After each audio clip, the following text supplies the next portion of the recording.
دفن جو صدیوں تلے ہے وہ خزانہ دے دے۔ تحریک پاکستان کے زمانے میں مسلمانوں میں فکری اور سیاسی انتشار کی سی ایک کیفیت تھی۔ یہ سب لوگ جانتے ہیں کہ مولانا حسین احمد مدنی اور مولانا ابوالکلام آزاد تو کانگریس، انڈین نیشنل کانگریس کے باقاعدہ لیڈر تھے، اور انہوں نے آخر دم تک، قیام پاکستان تک انڈین نیشنل کانگریس سے وفاداری نبھائی۔ لیکن مسلمانوں میں اور سیاسی گروہ بھی تھے، مثلاً مجلس ایران تھی، تحریک خاکسار تھی۔ یہ دونوں جو بڑی تحریکیں تھیں، چھوٹی چھوٹی اور بھی تھیں لیکن یہ بڑی تحریکیں تھیں، ان کی قیادت جو ہے وہ ایک خوابناک کسی کیفیت میں تھی۔ ان کا ایک سادہ سا تجزیہ تھا کہ انگریز جب آئے تو انہوں نے اقتدار مسلمانوں سے لیا، اب جا رہے ہیں مسلمانوں کے حوالے کر جائیں، سارا بر صغیر مسلمانوں کے حوالے کر جائیں۔ اب جذباتی طور پہ تو لوگوں میں بڑی بیداری پیدا ہوئی، لیکن آخر میں جب پتہ چلا کہ ووٹ ہوگا اور ووٹ کی بنیاد پہ ہوگا کہ مسلمان اکثریت کے علاقوں میں مسلمانوں کی حکومت بنے یا نہ بنے، تو اس وقت بڑی حد تک اپنی قیادت کو احرار بھی چھوڑ گئے، خاکسار بھی چھوڑ گئے، اور انہوں نے پھر قیام پاکستان کے حق میں تحریک پاکستان کا ساتھ دیا۔ یہاں مجھے نون میم راشد کی ایک نظم یاد آتی ہے جو اتنی زیادہ مشہور نہیں ہے۔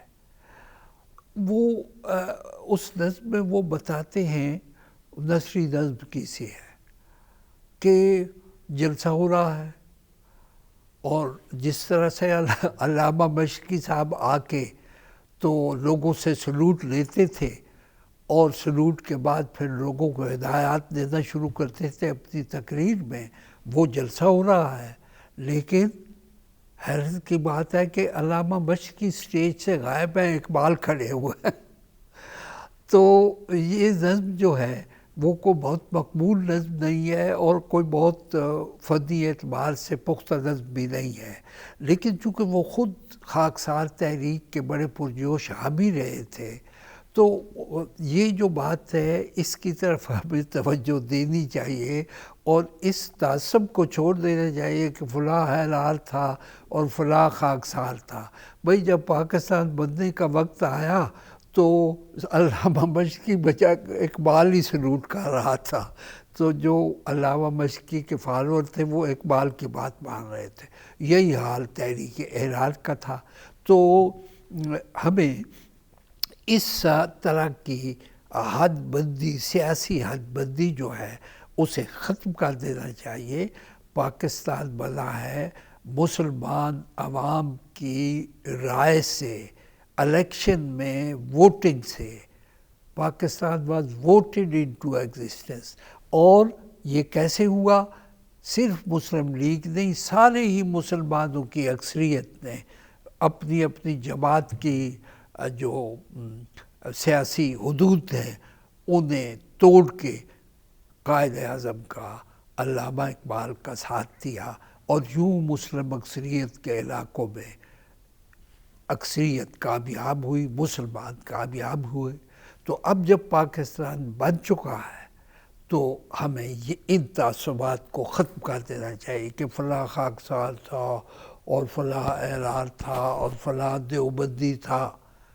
یہاں مجھے یاد آتا ہے ایک انٹرویو مولانا مفتی محمود کا، وہ دیوبندی تھے، تو ٹی وی پہ سوال کیا گیا، اپنی طور پہ سوال کرنے والا جو تھا اس نے سوچا کہ مولانا کو شرمسار کرے، تو انہوں نے مولانا مفتی محمود سے کہا کہ آپ نے تو قیام پاکستان کی مخالفت کی تھی نا؟